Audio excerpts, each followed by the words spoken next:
नमस्कार। आज मंत्रिपरिषद में 38 एजेंडों पर निर्णय हुआ और साथ ही साथ 2 अन्य बिंदु पर भी विचार हुआ जो मंत्रिपरिषद के सदस्यों ने प्रस्तुत किया। सबसे महत्वपूर्ण जो बिंदु है, 38 एजेंडा है और 2 मंत्रिपरिषद के सदस्य भी रख सकते हैं एक्स्ट्रा एजेंडा, तो कुल 40 मामले हैं। सबसे महत्वपूर्ण मामला जो आज मंत्रिपरिषद के समक्ष विचारार्थ आया वह है कि दो आरक्षण अधिनियम हैं। पहला वाला है बिहार पदों एवं सेवाओं की रिक्तियों एवं आरक्षण अनुसूचित जाति, अनुसूचित जनजाति एवं अन्य पिछड़ा वर्ग अधिनियम 1951 में तथा संशोधित बिहार अधिनियम 17/2002 एवं संशोधित अधिनियम 19/2023। साथ ही साथ जो शैक्षणिक संस्थाओं का भी 2023 में जो आरक्षण अधिनियम है, इन दोनों को भारत के संविधान 9वीं सूची में शामिल करने हेतु राज्य सरकार की अनुशंसा भेजने का निर्णय हुआ है। इसका मतलब ये हुआ कि दोनों जो बिल पास हुए, फिर एक्ट नोटिफाई हुआ, कल ही एक्ट नोटिफाई हुए हैं, इन दोनों एक्ट को भारतीय संविधान के 9वीं सूची 9th शेड्यूल में इसको शामिल करने के लिए राज्य सरकार ने यह निर्णय लिया कि भारत सरकार को इसको भेजा जाए। 9th शेड्यूल का मतलब यह है कि वह उस 9th शेड्यूल में वैसे अधिनियम हैं, एक्ट हैं, जिस पर न्यायालय का हस्तक्षेप नहीं होता है। उदाहरण स्वरूप जो आरक्षण का अधिनियम है, जो तमिलनाडु सरकार का अपना अधिनियम है, वह 50% से ऊपर का आरक्षण है जो 9th शेड्यूल में वह अंकित है 1994 में। तो बिहार सरकार का भी 50% से ऊपर आरक्षण है। आपको जानकारी होगा 65% आरक्षण जातीय आधार पर है और 10% जो इनकम आधार पर 10% का आरक्षण है सामान्य श्रेणियों के लिए।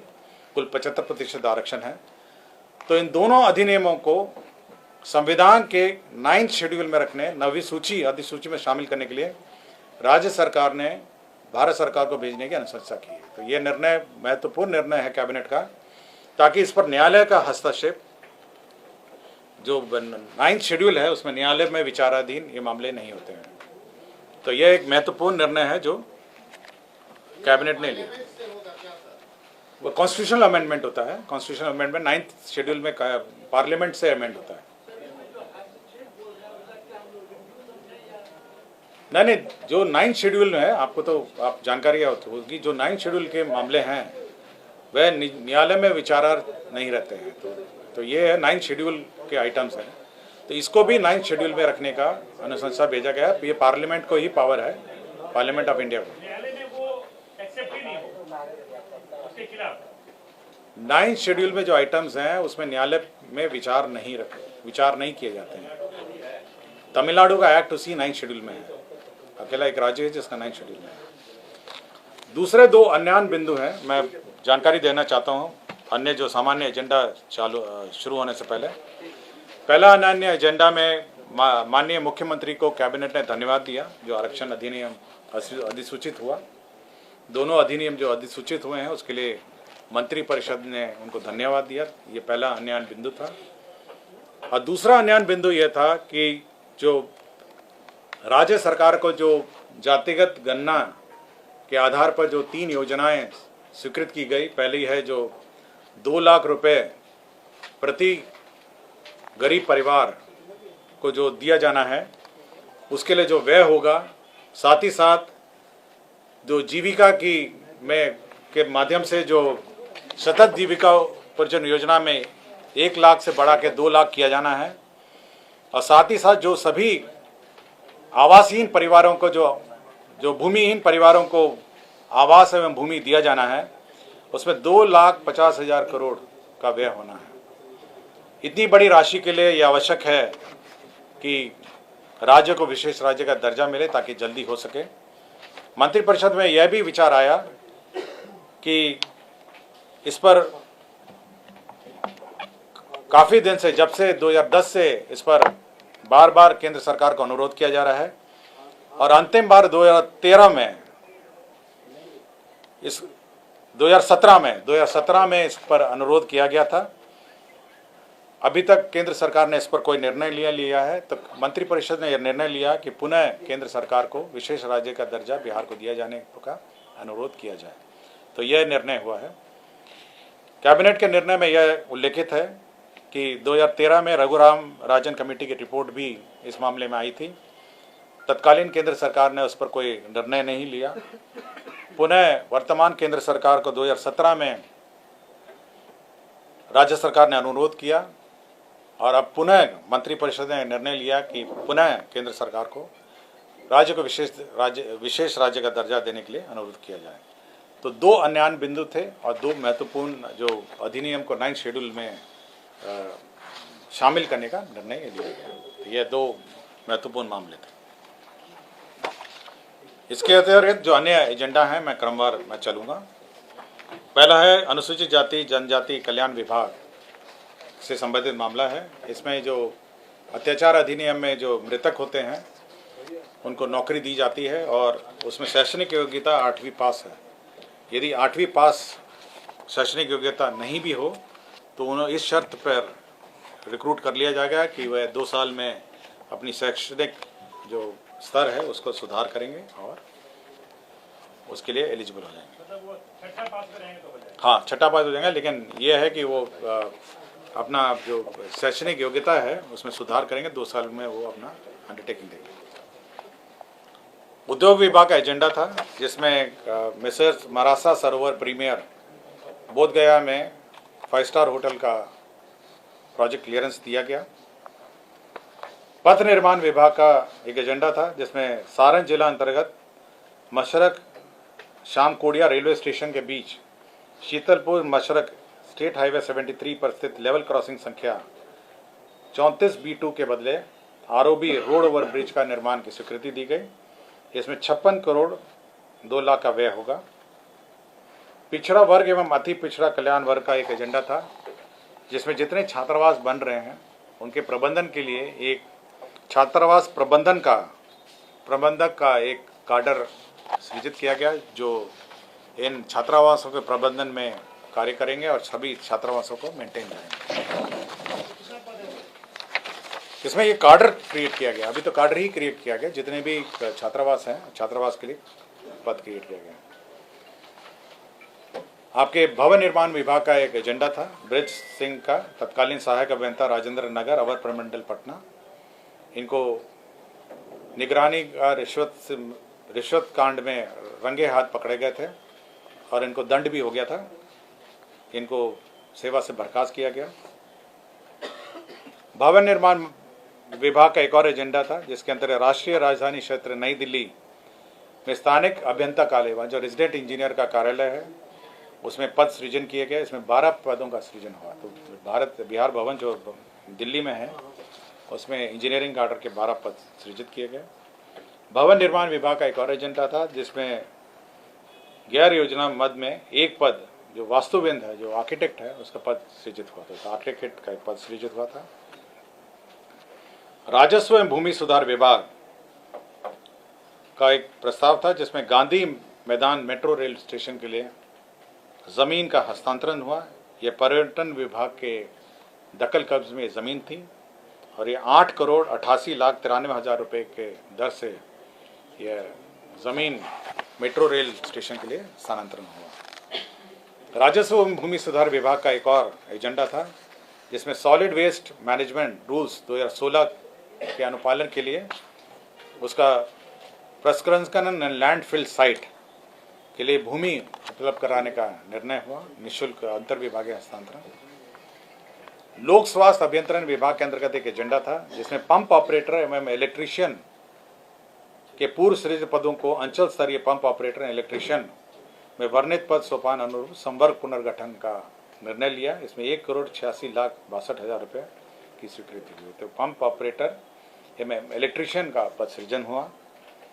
विज्ञान एवं प्रौद्योगिकी विभाग का एक एजेंडा था जिसमें भोपाल जिला अंतर्गत स्थापित राजकीय अभियंत्रण महाविद्यालय गोपालगंज के निर्माण कार्य के पूर्व स्वीकृत योजना की लागत 73 करोड़ 13 करोड़ को बढ़ाकर 97 करोड़ 16 लाख 53 हजार रुपये ये रिवाइज्ड एस्टिमेट सैंक्शन हुआ। विज्ञान प्रौद्योगिकी तकनीकी विभाग में सभी राजकीय अभियंत्रण महाविद्यालय पॉलिटेक्निक संस्थाओं में एक सोसाइटी बनाने का निर्णय लिया। तो हर कॉलेज का एक अपना सोसाइटी रहेगा, जिसमें एक मैनेजमेंट सोसाइटी है, एक एग्जीक्यूटिव बॉडी होगी, जनरल बॉडी होगी, जो उस अभियंत्रण विद्यालय का मैनेजमेंट देखेगा। वित्त विभाग ने सभी सरकारी कर्मी मंत्री सहित मोबाइल जो क्रय का दर है उसमें संशोधन किया है, मोबाइल फ़ोन के दर में। वित्त विभाग के एक और एजेंडा था जिसमें मैं आपको रेट्स बता दूंगा, वो सर्विस किस किस को क्या दर है, मैं रेट का सूची आपको उपलब्ध करा दूंगा। वित्त विभाग का वैसे मामले जो 1/9/2005 के पूर्व अभ्यर्थी पुरानी पेंशन योजना में तहत थे और 1/9/2005 के बाद जो बाद ज्वाइनिंग किए, एडवर्टाइजमेंट पुराना था लेकिन ज्वाइनिंग बाद में, ये बार बार नई पेंशन योजना और पुरानी पेंशन योजना का कन्फ्यूजन रहा है। तो ये कहा गया कि जिस वर्ष में एडवर्टाइजमेंट था उस वर्ष का जो पेंशन योजना है, पुरानी पेंशन योजना होगी तो पुरानी पेंशन योजना दी जाएगी। कौन सा वित्त विभाग का था एजेंडा नंबर 14 में, जो 1/9/2005 के बाद तो न्यू पेंशन स्कीम थी, लेकिन बहुत सारे मामले थे जिसमें पुरानी पेंशन योजना के अवधि में एडवर्टाइजमेंट निकला लेकिन ज्वाइनिंग बाद में किए, तो पुरानी पेंशन योजना उन पर लागू है। हाँ, विज्ञान प्रौद्योगिकी एवं तकनीकी शिक्षा विभाग में अररिया जिला में स्थापित फनेश्वर नाथ रेणु अभियंत्रण महाविद्यालय अररिया का जो एस्टीमेट था 73 करोड़ 13 लाख से बढ़ा कर 98 करोड़ 57 लाख बढ़ा दिया गया है। तो यह रिवीजन ऑफ एस्टीमेट हुआ है। विज्ञान एवं प्रौद्योगिकी विभाग के अंतर्गत गया अभियंत्रण महाविद्यालय में आर्किटेक्चर कोर्स आरंभ किया गया, बैचलर ऑफ आर्किटेक्चर। इसमें 14 शैक्षणिक पदों का सृजन हुआ। एक प्राध्यापक हैं, सह प्राध्यापक 3, सहायक प्राध्यापक 10। तो एक बैचलर ऑफ आर्किटेक्चर है जो गया में सृजित हुआ। वित्त विभाग का ये सभी कर्मचारियों के लिए सूचना है कि जो डीए दर है 42 से बढ़ाकर 46% कर दिया गया है। तो 42 कौन सा डीए वाले में चंदा नंबर 17 दीजिए, हम आपको बता देते हैं। वित्त विभाग में जो राष्ट्रीय बचत कार्यालय है उसमें वर्तमान पदस्थापित कार्यरत लिपिक कार्यालय परिचारियों को जिला समान्वय के समान पर, जो 19 लोग हैं जो राष्ट्रीय बचत कार्यालय में पदस्थापित थे, अब राष्ट्रीय बचत कार्यालय बंद कर दिया गया है, तो उनका समायोजन अब जिला वर्ग में कर दिया गया है। स्वास्थ्य विभाग में श्री कृष्णा चिकित्सा महाविद्यालय SKMCH में 100 करोड़ रुपए उपलब्ध कराए गए हैं। जो कैंसर भाभा कैंसर अस्पताल एवं अनुसंधान केंद्र मुजफ्फरपुर है, उसको 100 करोड़ रुपए उपलब्ध कराया गया अनुदान के रूप में, और इसके लिए बजट ही उपलब्ध किया गया है। आपके द्वारा डीए के बारे में पूछा गया था। डीए में कुल राशि ये करीब 533 करोड़ 11 लाख रुपए लगेगा। ये सरकारी कर्मचारियों के लिए है और 433 करोड़ लगेगा रिटायरमेंट, तो कुल 966 करोड़ लगेगा। जहाँ तक कितने कर्मचारी हैं इसकी सूचना ये विभाग से आपको मिल जाएगी। जो वार्षिक है कुल 966 करोड़ रुपए व्यय होगी अतिरिक्त। तो स्वास्थ्य विभाग का मैंने आपको बताया कि भाभा कैंसर अस्पताल अनुसंधान केंद्र में 100 करोड़ रुपए उपलब्ध करा गए हैं। ये ईस्टर्न रीजन का सबसे बड़ा कैंसर रिसर्च इंस्टीट्यूट होगा और आपको जानकारी होगी ये ऑलरेडी संचालित है। इसके अतिरिक्त इक्विपमेंट और सामान के लिए दिया गया है। स्वास्थ्य विभाग का एक पूर्व का प्रस्ताव था जिसमें 1015 स्वास्थ्य उपकेंद्र एवं 228 अतिरिक्त स्वास्थ्य केंद्र, वैसे जहां 86 प्रखंड सामुदायिक स्वास्थ्य केंद्र निर्मित नहीं हैं, वहां निर्माण NHM के द्वारा निर्माण किए जाने वाले 50 सामुदायिक स्वास्थ्य केंद्र के निर्माण के लिए अतिरिक्त अन्य कार्य के मॉडल प्राकलन के आधार पर योजना की प्रशासनिक स्वीकृति दी गई थी। उसमें केवल स्वरूप परिवर्तन किया था। पहले नाबार्ड ऋण से बनाया गया था, केवल उसके हेड जो है जिस व्यय से व्यय होगा, अब 7 निश्चय के अंतर्गत ये व्यय होगा, केवल नाबार्ड से हटाकर इसको 7 निश्चय का जो हेड है, वित्तीय हेड है, उसमें परिवर्तन किया गया है। हाँ, 1015 स्वास्थ्य केंद्र उपकेंद्र हैं, 228 अतिरिक्त स्वास्थ्य केंद्र हैं और वैसे 86 प्रखंड हैं जहाँ सामुदायिक स्वास्थ्य केंद्र निर्मित नहीं है। इनके निर्माण एवं NHM द्वारा निर्माण किए जाने वाले 50 सामुदायिक स्वास्थ्य केंद्र हैं। तो इनमें वही है कि आपके मॉडल प्राकलन पर निर्माण किए जाने हैं, केवल हेड का चेंज हुआ है। सामान्य प्रशासन विभाग में अंचल द्विवेदी न्यायिक दंडाधिकारी से अपर मुंसिफ सारण है, छपरा हैं। ये माननीय उच्च न्यायालय के आलोक में इनको सस्पेंड किया गया था, बर्खास्त किया गया था, पुनः इनकी सेवा बहाल माननीय उच्च न्यायालय के आलोक में कर दी गई। सहकारिता विभाग में जो पद थे, पद को चिन्हित किया गया है, पद में परिवर्तन नहीं किया गया है, पद यथावत हैं, कुल संख्या भी यथावत है, केवल जो पद हैं उन्हें चिन्हित किया गया है ताकि जो प्रमोशन का मामला अभी चालू प्रमोशन का मामला चल रहा है उसमें यह सुगम हो, इसलिए केवल वर्तमान सृजित पद स्वीकृत बलों को बिना नया पद सृजित किए आंशिक पदों को उत्क्रमित कर सहकारिता प्रसाद पदाधिकारी संवर्ग नियमावली 2014 के नियम 3(1) में निर्धारित विभिन्न कोटि के पदों में पुनर्धारण या चिन्हितकरण किया गया है। विज्ञान एवं प्रौद्योगिकी एवं तकनीकी शिक्षा विभाग में कंसल्टेंसी पॉलिसी का अनुमोदन किया गया, परामर्श नीति। इसमें जो हमारे इंजीनियरिंग कॉलेज में जो हमारे प्रोफेसर्स हैं, असिस्टेंट प्रोफेसर, असिस्टेंट प्रोफेसर हैं, वो विभिन्न संस्थाओं का कंसल्टेंसी असाइनमेंट ले सकेंगे और कुछ राशि संस्था को मिलेगी और कुछ राशि जो कंसल्टेंसी कर रहे हैं उन लोग को। तो कुछ मामलों में 30% कंसल्टेंसी करने वाले कर्मियों को मिलेगी और 70% संस्था को मिलेगी और कुछ में 60 और 40 का रेशो है। परिवहन विभाग ने एक बड़ी नई योजना, बहुत बड़ी योजना की स्वीकृति दी है, जिसमें 3600 बसों के लिए लाभुकों को बस के क्रय की स्वीकृति दी है। 3600 बस, इसमें 5 लाख प्रति बस पर अनुदान दिया जाएगा और 7 बसें हैं प्रति प्रखंड, 7 बस प्रति प्रखंड है।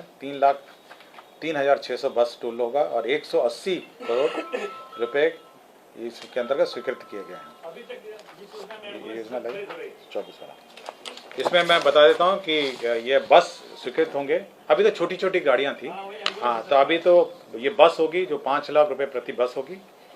3,600 बसें स्वीकृत होंगी और प्रत्येक प्रखंड में जो 7 लाभुक होंगे उसमें 2 अनुसूचित जाति वर्ग के होंगे, 2 अत्यंत पिछड़े वर्ग के होंगे, 3 एक पिछड़ा वर्ग का होगा, 1 अल्पसंख्यक का होगा और 1 लाभुक सामान्य वर्ग का होगा। 7 लोग होंगे, 7 में 2 अनुसूचित जाति, 2 अत्यंत पिछड़ा वर्ग, 1 पिछड़ा वर्ग, 1 अल्पसंख्यक और 1 सामान्य वर्ग के लाभुक होंगे। तो 7 लोग होंगे। तो 7 लोग एक प्रखंड के और कुल 3,600 बस होंगे।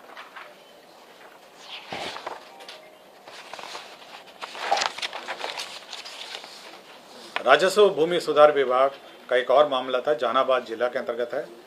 ये केवल एक पुराना मामला 1987 का था, जिसमें ज़मीन बदलैन का मामला था। कुछ लोग इस जो रैयत हैं उनकी ज़मीन पे बस गए थे। बाद में सरकार ने निर्णय लिया कि जो बस गए हैं उनको बंदोबस्त कर दिया जाए। यह उग्रवाद प्रभावित क्षेत्र था उस वक्त, और जिस पर जो वर्तमान रैयत हैं जिनकी ज़मीन थी वह सरकारी भूमि पर बस गए थे, तो अब यह निर्णय लिया है कि अब उन जो सरकारी ज़मीन पर बस गए हैं 36 डेसिमल गृह और मौजूदा मालिक भूमि है। बच्चू सिंह हैं, पिता स्वर्गीय रामविलास सिंह, ललन सिंह है, पिता स्वर्गीय सुखदेव सिंह, और उपेंद्र सिंह है, पिता स्वर्गीय सचिनानंद सिंह। इनको बंदोबस्त कर दिया जाए। उद्योग विभाग द्वारा बिहार की लॉजिस्टिक पॉलिसी स्वीकृत कर दी गई है। तो इस लॉजिस्टिक पॉलिसी के अंतर्गत जो हमारे लॉजिस्टिक पार्क हैं उसके लिए अनुदान की स्वीकृति दी गई है। साथ ही साथ मैं सारे कंपोनेंट पढ़ देता हूं किस किस मामलों में दी गई है। इसमें लॉजिस्टिक पार्क के लिए दी गई है, लॉजिस्टिक यूनिट्स के लिए दी गई है, मल्टी मॉडल लॉजिस्टिक पार्क के लिए दी गई है। इसमें सभी में जो हमारे इस विशेष की नीति के अंतर्गत जो बिहार इंडस्ट्रियल पॉलिसी 2016 है वो दिया जाएगा, और साथ ही साथ जो कैपिटल सब्सिडी है वो करीब 10% है, विभिन्न लिमिट्स के अंतर्गत है। 10% का लिमिट है और किसी में 10 करोड़ का लिमिट है, किसी में 2 करोड़ का लिमिट है, किसी में 3 करोड़ का लिमिट है, किसी में 1 करोड़ का लिमिट है। बहुत सारे डिटेल्स हैं। तो विभिन्न प्रकार के जो लॉजिस्टिक यूनिट हैं उसके लिए बिहार लॉजिस्टिक पॉलिसी स्वीकृत की गई है। लॉजिस्टिक पार्क है, लॉजिस्टिक यूनिट्स है और मल्टी मॉडल लॉजिस्टिक पार्क है। यदि किसी को डिटेल चाहिए तो मैं अलग समय इसको उपलब्ध करा दूँगा। ग्रामीण कार्य विभाग में जो हमारे जो नए कार्य शुरू हुए हैं, बहुत सारे वर्कलोड भी बढ़ गया, कार्य भी बढ़ गया है, उसके लिए पद सृजन का प्रस्ताव था। इसके अंतर्गत बड़ी संख्या में पद सृजन 2261 पद का सृजन हुआ है। इसमें सबसे बड़े जो पद हैं वे बेसिकली निम्न वर्गीय लिपिक हैं, क्लर्क ग्रेड के 425 हैं। 2261 पद क्रिएट हुए हैं। इसमें प्रयोगशाला सहायक है 42 और शोध सहायक है 102। तो इसमें जो क्वालिटी कंट्रोल है उसके लिए मेजर पद सृजित हुए हैं। साथ ही साथ पद कार्य प्रभारी हैं, सभी पदों के कार्य प्रभारी हैं। उसमें 1069 इसमें स्वीकृत हुए हैं और साथ ही साथ मल्टीटास्किंग प्रचारी 382 हैं। साथ ही साथ कार्य अंचल दरभंगा में कुछ परिवर्तन किए गए हैं और कार्य अंचल समस्तीपुर, इन दोनों कार्य प्रमंडल में संशोधन भी किए गए हैं। तो 2261 पद नए सृजित किए गए हैं ग्रामीण कार्य विभाग में। स्वास्थ्य विभाग के अंतर्गत इंदिरा गांधी आयुर्वेदिक संस्था में जो हमारे प्रधानमंत्री स्वास्थ्य सुरक्षा निधि योजना के अंतर्गत पोस्ट ग्रेजुएट पढ़ाई के लिए जो इंफ्रास्ट्रक्चर क्रिएट किए जाने हैं, उसके अंतर्गत 138 करोड़ 138 रुपये 1 अरब 38 करोड़ की योजना स्वीकृत हुई। ये 60-40 के हिसाब से 60-40 है, जिसमें 82 करोड़ 80 लाख है केंद्र अंश है और 55 करोड़ 20 लाख है ये राज्य अंश है। तो 60-40 के अंतर्गत ये योजना स्वीकृत हुई है। सूचना एवं प्रौद्योगिकी विभाग में जो राइट ऑफ वे का प्रावधान था, जो अग्रीमेंट हम लोगों ने 2013 में किया था, इसके अंतर्गत पंचायत स्तर तक जो right of way connectivity, broadband connectivity के लिए हमने राइट ऑफ वे का अग्रीमेंट किया गया था कि सरकार इसमें मदद करेगी और निःशुल्क रहेगा। इसको अब हम लोग पंचायत को हटा के अब गांव स्तर तक इसको राइट ऑफ वे ले जाने का निर्णय लिया है। उसी में राइट ऑफ वे का अग्रीमेंट में संशोधन है। विधि विभाग के अंतर्गत माननीय उच्च न्यायालय पटना में स्थापना में 110 पदों में से 55 पदों को अभिलेख लिख के वेतन स्तर के पद पर उत्क्रमित किया गया। तो वेतन स्तर 3 था, उसको 4 में इंक्रीज किया गया। 110 पद में से 55 पदों को अपग्रेड किया गया है। दूसरा एक और विधि विभाग का प्रस्ताव था, माननीय उच्च न्यायालय पटना की स्थापना में सुभाष सेल, ये तो अनुवादक, ये ट्रांसलेशन सेल हैं, 60 पद हैं। अनुवादक से प्रूफ रीडर हैं 20 पद हैं। कुल 80 पदों का इन्होंने सैंक्शन किया। तो ये ट्रांसलेशन पद है, 60 पद अनुवादक का है, अनुवादक से प्रूफ रीडर 20 हैं, तो केवल 80 है। ऊर्जा विभाग की बड़ी योजना सैंक्शन हुई है आज। यह बहुत बड़ी योजना है, 1810 करोड़ की योजना है। और ये कजरा लखीसराय में यह power generation unit, solar power generation unit की स्थापना हुआ है। 253.85 मेगावाट आवर बैटरी ऊर्जा भंडारित। ये एक्चुअली क्या है, ये अन्य ऊर्जा जो सोलर पावर प्लांट है उनसे भिन्न है। इसमें सोलर पावर पैनल भी रहेगा और बैटरी भी रहेगी इसमें। तो जो दिन में जो एनर्जी जनरेट होगी वो ग्रिड में तो जाएगी, साथ ही साथ बैटरी भी इसमें चार्ज हो जाएगी। और जब पीक आवर होगा, जब आवश्यकता होगी, जब सूरज नहीं रहेगा, तो इस बैटरी के माध्यम से 253.85 मेगावाट आवर का यूनिट का स्थापना हुई है। इसमें 1810 करोड़ का व्यय होगा, जिसमें 80% फाइनेंशियल इंस्टीट्यूशन से लोन का है और 20% राज्य सरकार देगी। तो 80-20 पर है और 1810 करोड़ की योजना है। राजस्व भूमि सुधार विभाग का एक और योजना था, जिसमें अंतर विभागीय हस्तांतरण का जमीन हस्तांतरण है। इसमें 5.45 एकड़ और 0.26 एकड़ ये किरतपुर, दरभंगा में है, ये किरतपुर है, प्रखंड से अंचल कार्यालय के भूमि हस्तांतरण का प्रस्ताव है। निर्वाचन विभाग का आगामी निर्वाचन 2024 में जो मत पत्रों का मुद्रण होना है, उसके लिए सरस्वती प्रेस को नॉमिनेशन के आधार पर दिए जाने का निर्णय लिया गया है, जो प्रिंटिंग है मत पत्रों का। वाणिज्य कर विभाग का एक प्रस्ताव था। आपको जानकारी होगी, चिड़िया खाना करके एक फिल्म आई है, चिल्ड्रन फिल्म आई है, और चिड़िया खाना फिल्म में यह फिल्म बच्चों पर आधारित है और विशेषकर बिहार के बच्चे पर आधारित है और बिहारी किशोर लड़के के आधारित है, जो मुंबई में अपने को स्थापित करने के लिए जद्दोजहद करता है। और यह बिहारी बाल फिल्म है। इसके प्रोड्यूसर भी, निदेशक भी बिहारी हैं और इस फिल्म को कर मुक्त हो जाने से न सिर्फ बिहार के स्कूली बच्चों को सीधी लाभ होगी, अन्य फिल्माघर में भी निर्माण होगा। तो ये बच्चों को ये टैक्स फ्री करने के उद्देश्य से जो टैक्स पेमेंट होगा उसका रीइंबर्समेंट राज्य सरकार ने करने का निर्णय लिया है। टेक्निकली ये टैक्स फ्री होगी और क्योंकि टैक्स फ्री का प्रावधान नहीं है इसलिए जो टैक्स भुगतान होगा उसको वापस कर दिया जाएगा। और सामान्य प्रशासन का अंतिम 2 एजेंडा मैंने सबसे पहले लिया गया था। इसमें बिहार शैक्षणिक संस्थाओं नामांकन में आरक्षण का जो अधिनियम है और सरकारी सेवा में रिक्तियों का जो अधिनियम है, इसको 9th शेड्यूल में भेजने के लिए राज्य सरकार ने भारत सरकार को भेजने का